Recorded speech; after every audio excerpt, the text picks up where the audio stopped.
नमस्कार दोस्तों। इस वीडियो में हम विभागीय जांच पोर्टल या डिपार्टमेंटल इंक्वायरी सिस्टम के बारे में जानेंगे। विभागीय जांच पोर्टल मध्य प्रदेश सरकार के द्वारा डेवलप किया गया एक पोर्टल है, जिसमें मध्य प्रदेश के विभिन्न विभागों में कार्यरत विभिन्न अधिकारी एवं कर्मचारी जिनके विरुद्ध कोई विभागीय जांच चल रही हो, उससे संबंधित जो भी कार्यालयीन प्रक्रिया है, इस पोर्टल के द्वारा संपादित की जाएगी।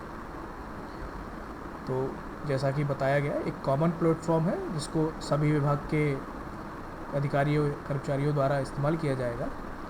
और इसमें केवल ऐसा नहीं कि नए केस ही, इवन जो पुराने जांच चल रही है उस तरह के केस भी इस पर दर्ज किए जा सकेंगे। और जैसा कि हमने मैनुअल प्रक्रिया में देखा है कि किसी विशेष केस में कोई न्यायालयीन स्टे आ जाता है, या फिर किसी विशेष केस में हम किसी मंत्री या किसी बड़े अधिकारी की राय लेना चाहते हैं, तो ऐसे प्रावधान भी इस पोर्टल में किए गए हैं।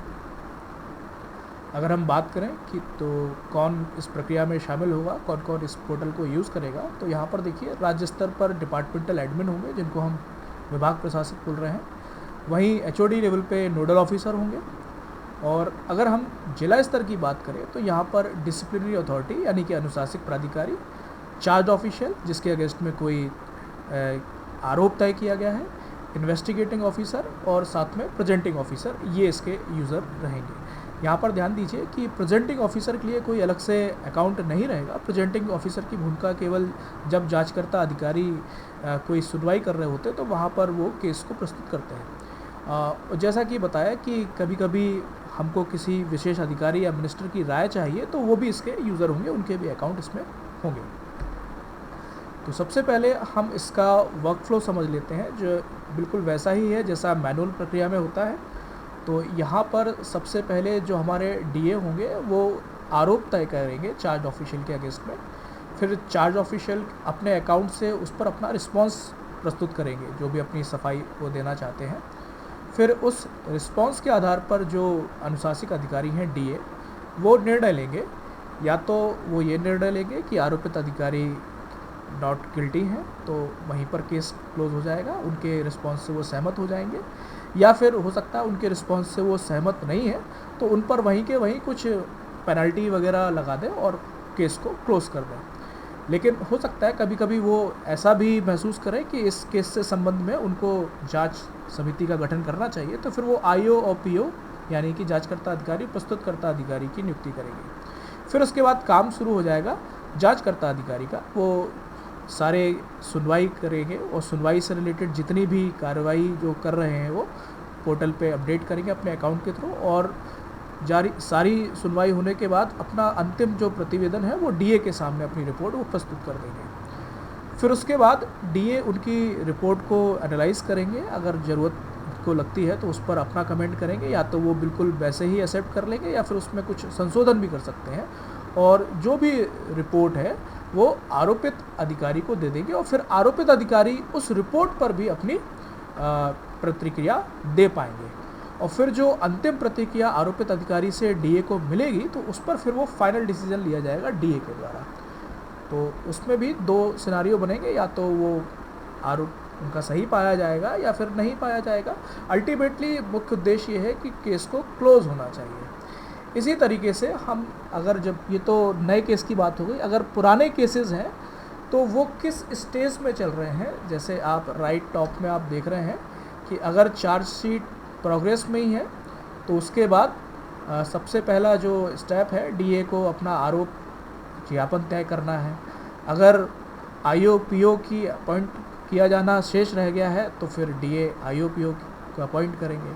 अगर IO PO अपॉइंट हो गए हैं, इसी तरीके से कोई भी स्टेज, जैसे हेयरिंग चल रही है तो हेयरिंग की सुनवाई वगैरह IO अपने अकाउंट से उसमें अपडेट करेंगे। तो जिस स्टेज में होगा वहीं से वो केस आगे बढ़ जाएगा। बात करें जो अलग अलग यूज़र्स रहेंगे इस प्रक्रिया में इन्वॉल्व रहेंगे, उनकी क्या क्या जिम्मेदारियां रहेंगी, तो यहाँ पर देखिए विभाग प्रशासक सबसे पहले उनको नोडल अधिकारी की नियुक्ति करनी है, और वो केसवार या जिलेवार अलग अलग तरीके से रिपोर्ट देख पाएंगे। नोडल ऑफिसर क्या करेंगे, वो अनुशासनात्मक अधिकारी यानी जिला स्तर पे जो हम बोल रहे हैं DA, उनको अपॉइंट करेंगे। वो भी अपने सुविधानुसार रिपोर्ट देख पाएंगे। और ज़रूरत पड़ने पर अगर DA की भूमिका में कुछ बदलाव हो रहा है, कोई किसी का ट्रांसफ़र हो रहा है या किसी के कुछ डेटा में अपडेट करना है तो वो सारी चीज़ें कर पाएंगे। जिला स्तर पे जो लोग इस पे इन्वॉल्व थे, जैसे डीए अनुशासक प्राधिकारी, तो सबसे मुख्य काम उनका रहेगा कि केस की एंट्री करनी है, चाहे वो नए हैं या पुराने हैं, और उस पर जो भी आरोपित अधिकारी हैं उनकी प्रतिक्रिया को प्राप्त करके निर्णय लें कि जांच समिति का गठन किया जाना है या नहीं किया जाना है। अगर किया जाना है तो आईओपीओ को नियुक्त करें। आईओ रिपोर्ट, जो आईओ अपने जो भी सुनवाई कर रहे हैं उस पर के बाद अपनी रिपोर्ट प्रस्तुत कर रहे हैं, उस पर निर्णय लें कि संबंधित आरोपित अधिकारी दोषी हैं या नहीं है, और जो भी आदेश वगैरह निकालने हैं वो आदेश भी इसी पोर्टल के माध्यम से प्री डिसाइडेड फॉर्मेट में जनरेट होंगे, तो आदेश जारी करेंगे। और जैसा कि हमने चर्चा की थी कि कुछ विशेष केसेस में अगर वो राय लेना चाहते हैं तो राय के लिए केस को आगे फॉरवर्ड कर सकते हैं। न्यायालय से अगर कोई स्टे आ रहा है तो उस स्टे को भी इस पर्टिकुलर केस में यहाँ पर चिन्हित कर पाएंगे। आरोपित अधिकारी के बारे में, अगर आरोपित अधिकारी क्या कर सकते हैं इस पोर्टल में, तो वो अपना आरोप वगैरह देख पाएंगे, उनका एक अकाउंट बन जाएगा जैसे ही डीए उनकी एंट्री करेंगे, और उस आरोप पर अपनी प्रतिक्रिया दे पाएंगे।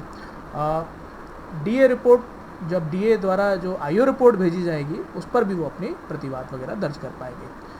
जांचकर्ता अधिकारी जो होंगे तो वो जितनी भी सुनवाई करेंगे तो संबंधित सुनवाई के लिए गवाहों को और आरोपित अधिकारी को बुलाने के लिए इसी पोर्टल के माध्यम से एसएमएस नोटिफिकेशन वगैरह भेज पाएंगे, और जब सुनवाई करेंगे तो पूरी कार्यवाही इस पोर्टल के माध्यम से ही वो रिकॉर्ड करेंगे और अल्टीमेटली अपनी रिपोर्ट डीए के सामने प्रस्तुत करेंगे। और जो इसमें स्पेशल अकाउंट बनेंगे विशेष अधिकारियों के, मंत्रियों को, जो राय वगैरह उनसे जो मंगानी है उसके संबंध में, तो इसी पोर्टल के माध्यम से वो अपनी राय भी दे पाएंगे।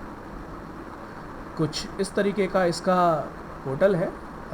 आप राइट टॉप पे देख रहे हैं कि वहाँ पर लॉगिन बटन मिलेगा सभी यूज़र्स के लिए, और ये इनका लॉगिन पेज रहेगा। तो यहाँ पर देखिए अपने आईडी पासवर्ड से लॉगिन कर सकते हैं, ओटीपी के माध्यम से भी कर सकते हैं, और यहाँ पर एसएसएल लॉगिन की भी सुविधा रहेगी। तो ये एक संक्षिप्त परिचय था विभागीय जांच पोर्टल के बारे में। इस वीडियो में इतना ही। धन्यवाद।